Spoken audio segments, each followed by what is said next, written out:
तो कहानी शुरू होती है एक छोटे से शहर से और ये वक्त 1860 का था। हम जंगल के बीच एक घर को देखते हैं। इस घर में फ्लोरेंस नाम की औरत अपने 3 बच्चों के साथ रहा करती थी। एक दिन मौसम बहुत खराब था। जैसे कि वक्त 1860 का है, उस वक्त लाइट भी नहीं हुआ करती थी, इसीलिए ये लोग मोमबत्ती का ही इस्तेमाल किया करते थे। आज भी फ्लोरेंस अपने कमरे में अपने तीनों बच्चों के साथ बैठी थी। अचानक से उसे नीचे जाना पड़ता है। तभी वो देखती है उसके पीछे कोई चीज थी जो सफेद कपड़ा ओढ़े खड़ी थी। परेशान वो तब होती है जब वो सफेद कपड़ा उसके बच्चों के कमरे में जा रहा था। वो डर जाती है। फ्लोरेंस जब उसका पीछा करती है तो उसे कोई भी नजर नहीं आता, लेकिन जब वो अपने बच्चों के कमरे में आती है तो वहाँ से उसका बेटा गायब था। ये अपनी बेटी से पूछती है। वो बताती है कि उसको ब्लैक मैन ले गया। उसे लग रहा था कि उसकी बेटी ऐसे ही उसे डरा रही है। जब ये अपने बेटे को ढूंढने नीचे जाती है, नीचे ये अपनी नौकरानी से अपने बेटे को ढूंढने का कहती है। तभी उसे अपने बच्चों के कमरे से दोबारा से आवाज आती है। जब ये कमरे में जाकर देखती है तो वहाँ पर इसे अपना कोई भी बच्चा नहीं मिलता। ये काफी डर गई थी और पागलों की तरह अपने बच्चों को यहाँ वहाँ ढूंढने लगती है। उसकी नौकरानी उसके पास आती है और बताती है कि उसे उसके बच्चे कहीं पर भी नहीं मिले। तभी फ्लोरेंस को अपने पीछे सफेद कपड़ा नजर आता है। जो भी उस कपड़े के पीछे था वो काफी डरावनी हंसी हंस रहा था। फ्लोरेंस को ऐसा लग रहा था कि ये उसका बेटा होगा जो उसके साथ मजाक कर रहा है, लेकिन जब ये कपड़ा हटाती है तो उधर कोई भी नहीं था। कहानी यहाँ से 3 महीने आगे जाती है। हम एक लेडी को देखते हैं जो पैरानॉर्मल इन्वेस्टिगेटर थी। भूत प्रेत आत्माओं के बारे में काफी अच्छे से जानती थी और उनसे बात भी कर सकती थी। वो एक आदमी की मदद कर रही थी। उस आदमी का बेटा भी गायब हो गया था। तभी वहाँ पर फ्लोरेंस आती है। वो उस लेडी से मदद मांगती है, पर वो मदद करने से उसे मना कर देती है। फ्लोरेंस ये सुनकर काफी दुखी हो गई थी क्योंकि उसके बच्चे अभी तक नहीं मिले थे।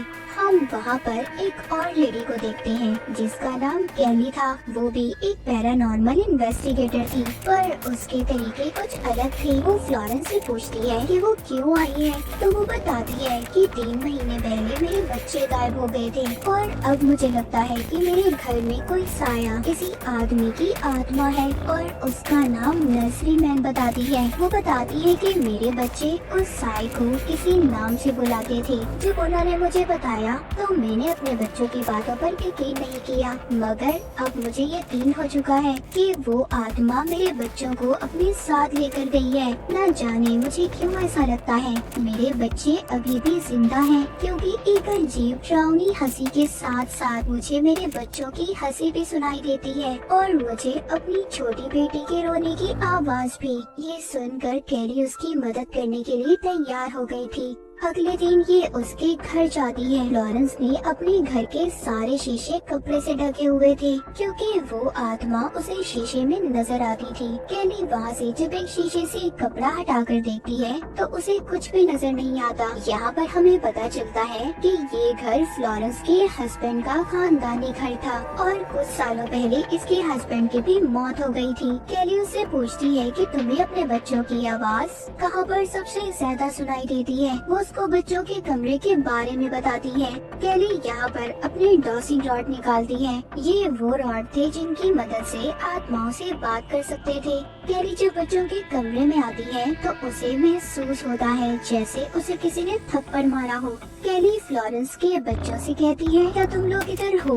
अगर हो तो तुम मुझे अपने होने का एहसास दिलाओ। तभी वहाँ पर ABC वाले ब्लॉक्स आकर नीचे गिरते हैं। वो लफ्ज बना रहे थे हियर, यानी कि हम यहाँ पर हैं। तभी उसके हाथ में जो रॉड थे वो गर्म हो जाते हैं जिससे उसके हाथ जल गए थे। इसके बाद हम कैली के घर को देखते हैं। वहाँ पर उसका बेटा भी था। वो अपने बेटे को फ्लोरेंस के बारे में बताती है कि उसे मेरी मदद की जरूरत है और अपने बेटे से कुछ किताबें भी लाने का कहती है। उसका बेटा कैली को फ्लोरेंस का खत देता है जिसमें फ्लोरेंस ने लिखा था अब वो अपने घर में नहीं रहना चाहती और उस घर में रहकर इसे अपने बच्चों की याद भी आती है और जो कुछ भी उसके घर में कैली के साथ हुआ वो उसे भी यही कह रही थी कि इस केस से दूर रहो। लेकिन कैली ने इस बात को ठान लिया था कि वो इस केस को हल जरूर करेगी।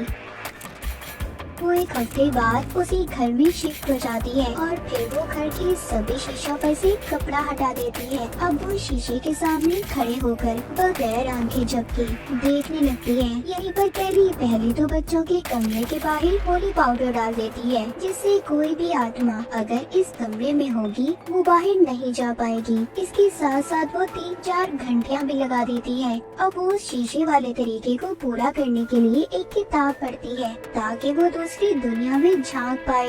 लेकिन तभी शीशे में उसे कोई कुर्सी पर बैठा दिखाई दे रहा था। यहीं पर वो फ्लोरेंस की बेटी को भी महसूस करती है, जो घूमकर दोबारा से अपने कमरे में आ गई थी। यहाँ पर नर्सरी मैन की आत्मा भी कैली को बार बार डराने की कोशिश कर रही थी, तो उसको नर्सरी मैन की आत्मा दोबारा डराती है। कैली उसे कहती है कि तुम मुझे नहीं डरा सकते और ना ही मेरा कुछ बिगाड़ सकते हो। जब ये सोने जाती है तो तभी आधी रात को उसको बच्चों के कमरे से किसी के रोने की आवाज आ रही थी। वहाँ पर जब ये जाकर देखती है तो उधर एक डरावनी गुड़िया पड़ी थी।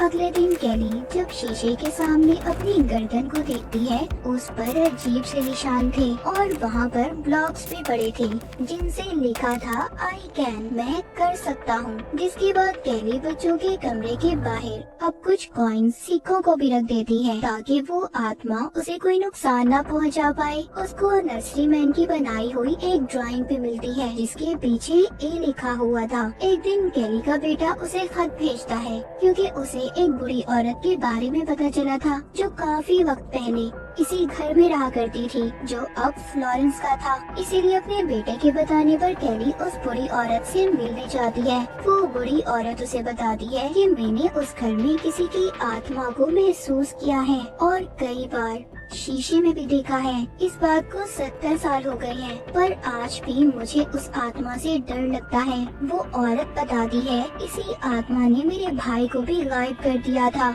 और मेरा भाई आज तक नहीं मिल पाया, जिसके बाद हमने उस घर को छोड़ दिया, नहीं तो वो मुझे भी मार देता। बातों बातों में कैली के हाथ से नर्सरी मैन की ड्राइंग गिर जाती है जिसे उस बुरी औरत ने पहचान दिया था, क्योंकि इस ड्राइंग को उस औरत के भाई ने ही बनाया था जो गायब हो गया था। वो बताती है कि मेरे भाई ने जब सबको इस बारे में बताना चाहा तो किसी ने भी उसका यकीन नहीं किया। कैली उस बुरी औरत से पूछती है क्या इस आत्मा को रोकने का कोई रास्ता नहीं है। बुरी औरत कहती है नहीं, 7 साल पहले भी मेरे पास एक आदमी आया था जो उसी घर में रहता था और उसके बच्चे भी गायब हो गए थे। वो भी मेरे पास मदद मांगने आया था। और यहाँ पर हमें पता चलता है बुरी औरत जिस आदमी के बारे में बात कर रही थी वो कोई और नहीं बल्कि फ्लोरेंस का हस्बैंड था। फ्लोरेंस के बच्चे तो 3 महीने पहले गायब हुए थे, तो उसका हस्बैंड 7 साल पहले अपने बच्चों के लिए इस औरत के पास क्यों आया था, ये हमें आगे जाकर पता चलेगा। जाते जाते कैली को बुरी औरत एक हैरान कर देने वाली बात बताती है कि उस आत्मा ने मुझे निशान दिया था, जिसके बाद वो हर उस इंसान को मार देती है जिसे निशान देती है, पर मैंने उस घर को छोड़ दिया तभी मैं जिंदा हूँ।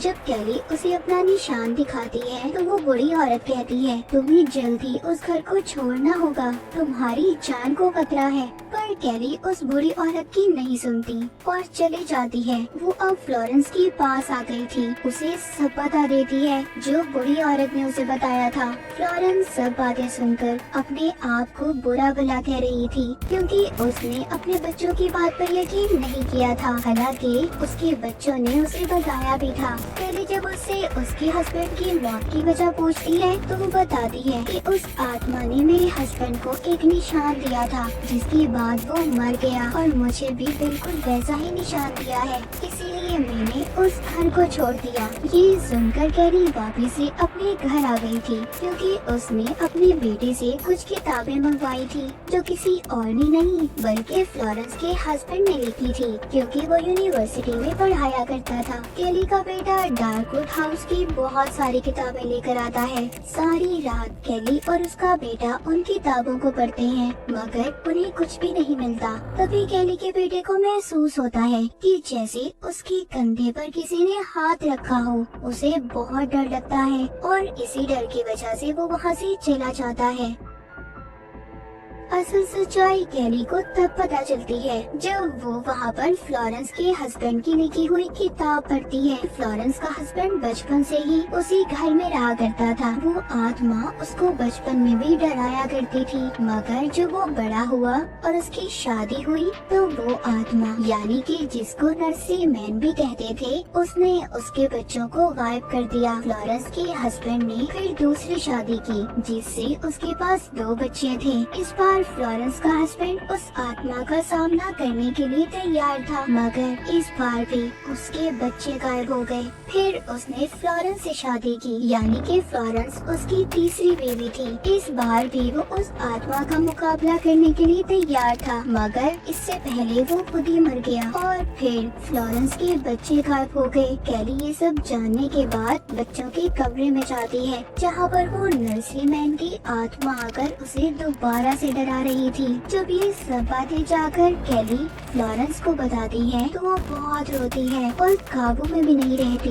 इस वजह से कैली उसे हॉस्पिटल में दाखिल करवा देती है। फिर वापस से फ्लोरेंस के घर आती है। यहाँ पर उसका बेटा भी उससे मिलने आया था, जो आकर जब उस कमरे में जाता है तो वहाँ पहुंचकर उन कॉइन्स को देखता है जो कैली ने वहाँ पर रखे हुए थे। कैली का बेटा उन सिक्कों में से एक को हटा देता है। तभी कैली के बेटे को बच्चों की रोने की आवाज आती है। जब ये कैली को बुलाता है तो उधर कोई भी नहीं था। अचानक से दरवाजा बंद हो गया था। उधर दूसरी तरफ फ्लोरेंस ने कूदकर अपनी जान दे दी थी।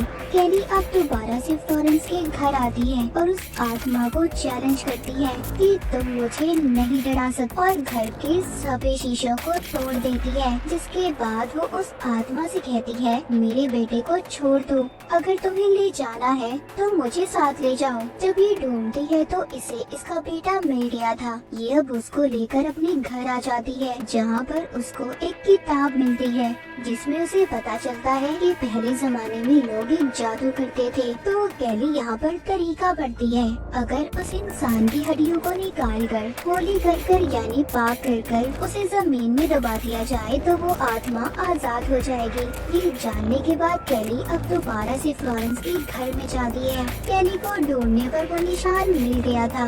उसको उस कमरे में से खोपड़ी मिलती है जिसको ये दफनाने के लिए अपने बेटे को दे देती है, मगर जैसे ही ये वहाँ से जाने लगती है वहाँ पर कोई आत्मा आकर कैली को बेहोश कर देती है। फ्लोरेंस के घर में आग लग गई थी, मगर कैली का बेटा उस खोपड़ी को बाहर ले जाकर मिट्टी में दफना देता है। जिसके बाद कैली के पास हम एक आदमी को देखते हैं जो उसको हाथ देकर उठा रहा था। बाहर कैली का बेटा अपनी मॉम को देख रहा था जो उसे अपनी तरफ आने का कह रही थी। जब ये अपनी मॉम कैली का पीछा करता है तो इसे वहाँ पर कैली की लाश मिलती है। जी हाँ, कैली मर चुकी थी और उसका बेटा उसे उठाकर रोते रोते अपने साथ ले जाता है। यहाँ पर जिसने भी उस आत्मा का सामना करना चाहा वो अपनी जान से गया, मगर उसने मरते मरते उस आत्मा को हमेशा के लिए खत्म कर दिया था। लेकिन बदले में उसने अपनी जान गंवा दी। और जिस आदमी को हमने देखा था जिसने कैली को हाथ दिया था, उसके हस्बैंड की आत्मा थी